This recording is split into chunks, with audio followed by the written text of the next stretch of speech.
My name's Peter Nierengarten. I'm the Environmental Director for City of Fayetteville, Arkansas. I wear a number of hats at the city, including overseeing some of our operational divisions and departments, and then also leading our sustainability planning and policy development team in our sustainability department.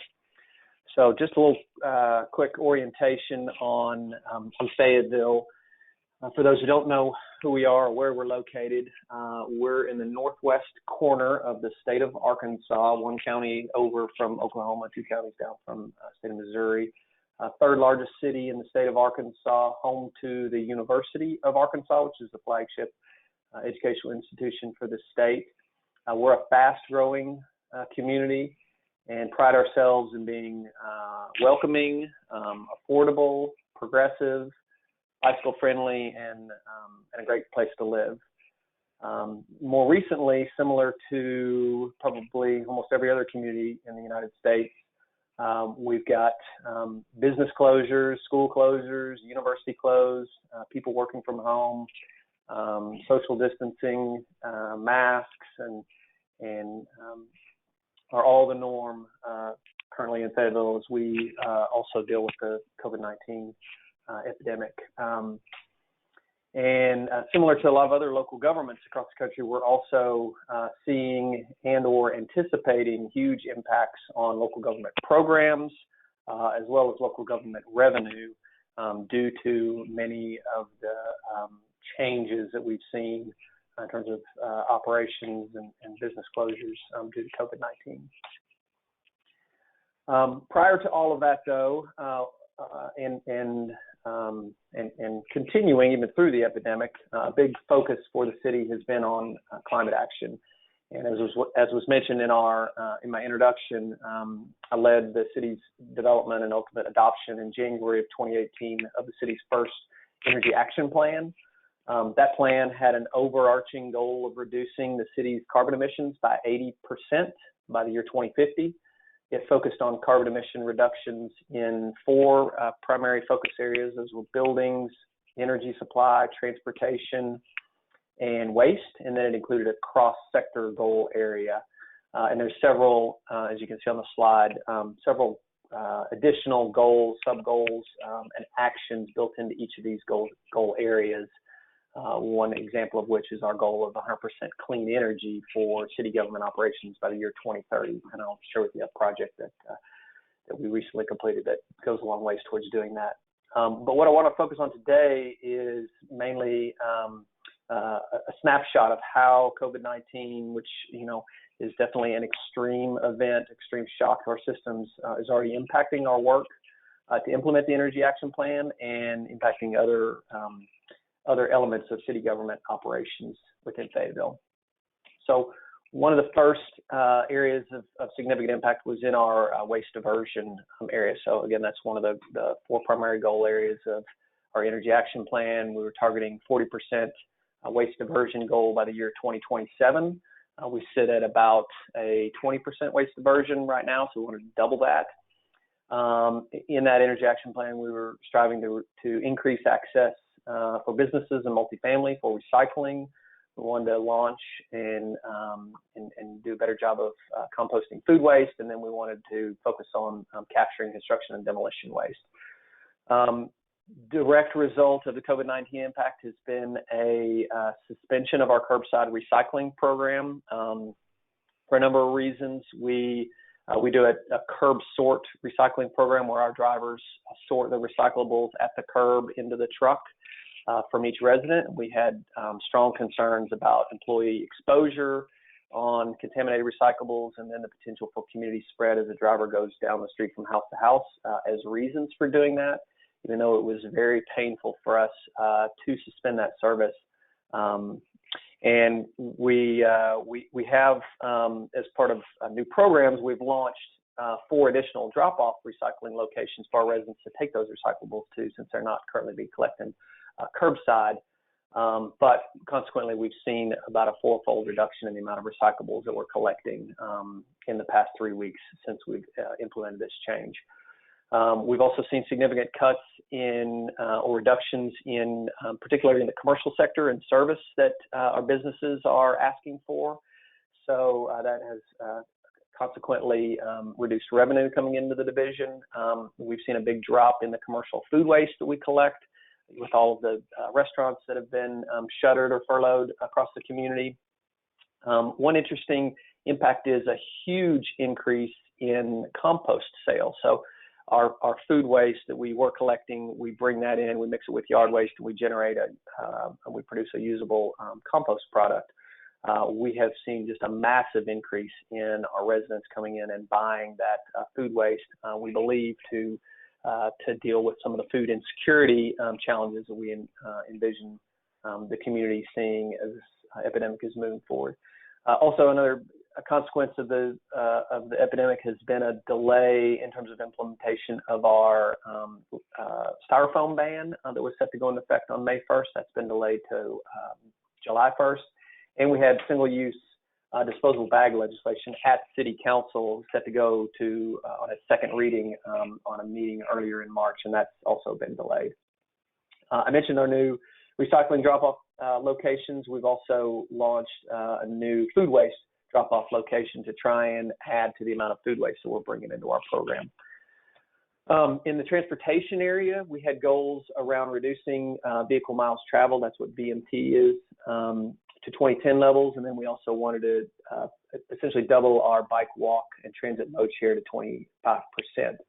I was on the phone with Arkansas Department of Transportation earlier this week, getting some numbers relative to vehicular transportation impacts, and they're reporting a 40% drop in urban areas in Arkansas in terms of vehicular passenger vehicle traffic, and a 10% drop in the amount of truck traffic on our streets. And then converse to that, we are measuring a 55% increase in folks using our multi-use trail system. We have about 45 miles of paved trails in the city, so folks walking and biking or using micromobility, which has also seen some significant impacts. We have 2 micromobility providers in the city. Spin has scooters, and they actually furloughed their scooter program on about March 20th. 3 days prior to that, VeoRide, the other micromobility provider in the city who previously had only provided bikes and e-bikes, they actually launched 250 scooters in our community. VeoRide's reporting an increase in the ride length for their e-bikes and scooters as well. And they're also seeing a major shift in terms of the hubs where those scooters are being aggregated at. So instead of the University of Arkansas and our downtown being major hubs, since those are both largely ghost towns now, been a huge hub shift to many of the grocery stores and other food locations across the city. In terms of energy, one of our other primary goals was to reduce building energy consumption and increase energy supply, increase clean energy supply across the city. The pictures on the screen show a recent flip the switch of a 10 megawatt solar array project and 24 megawatt hour battery storage project at our wastewater treatment plants that took us from about a 16% clean energy number for the city government operations all the way up to 72% clean energy. We've also had done a lot of work around LEDs, both in buildings and on a limited basis on streets and on trail lighting. So since the COVID-19 epidemic, we've really pushed down the accelerator on several projects around energy. We're looking at another 5 megawatts of solar to service some other buildings that we have in the city, and then working with our electric utility who recently approved an LED streetlight suite. We're working to do proactive LED streetlight replacement across the city as well. We're doing a biosolids handling revamp at our wastewater treatment plant and looking at doing biogas production there and using that biogas to put into the natural gas system as clean natural gas, and then also working on doing electric vehicle charging stations on several of our parking lots in the downtown area. So this is a snapshot of what our greenhouse gas inventory looks like in the 5 major areas: electricity, vehicle miles traveled, natural gas, landfill, and wastewater. Our 2019 numbers show that we were 3% down, 3% decrease in terms of the number from 2018, and then we're 3% down as compared to our 2010 baseline number, which are both good. Per capita emissions are down 22%, which is really, really good. As we've grown in population, we've decreased slightly our total emissions, but decreased significantly our per capita emissions. The VMT numbers that I mentioned earlier, if we were able to sustain that drop in vehicle miles traveled that the Department of Transportation is reporting for a full year, we'd actually see a 20% drop in our community greenhouse gas emissions. So it'll be interesting to see as we come out of this epidemic what those VMT numbers look like and how that impacts our overall greenhouse gas inventory for 2020.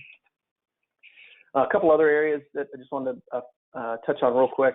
I mentioned food policy. So food security is definitely of importance in the city, and we've seen a lot of new unemployed and underemployed citizens, and a lot of need for providing food to those folks. We've done previous work in 2014 around urban agriculture, and as a result of COVID-19, our farmers market has had to relocate. We've seen a decrease in the amount of farm-to-table food coming from our surrounding agriculture sector to our restaurants in the community that are now being shuttered, and then, of course, significant unemployment and food insecurity. So several new programs that we're in the process of launching. We've already got several several restaurants operating as grocers, doing online ordering and selling direct to farm in that same farm-to-table model as they were doing before as restaurants. Our compost program, we've seen the increase in folks coming to purchase compost at our facilities. We're also launching a compost delivery program. Tomorrow we'll do our first deliveries of compost and have a low-income and no-income component of that offers free compost. We're doing free vegetable starts as well through our Parks and Recreation Department out to low-income residents. We're working to develop an urban agriculture education series as well to help educate folks on how to do urban agriculture. And then our school district has really stepped up and is providing free meals to students and others across the community. That's really exciting development. Final thing I wanted to show is one effort where we're trying to make lemonade out of lemons in terms of our Earth Day activity scheduled for next week. In previous years, we've done a massive cleanup along our trail system where we invited the community to come together and hear the mayor do an Earth Day proclamation and then go out and pick up litter. This year, we're doing that as a more distributed model where we're handing out litter grabbers and T-shirts to folks and asking them to go collect litter in their neighborhood and sign a pledge online to do so, and then leave that aggregated litter in locations where we can come pick it up. So an effort to really just try and still have an Earth Day event and leverage and harness some of the community interest in helping out and making Fayetteville a better place to live and cleaning up our community, but doing so with safe social distancing measures in place.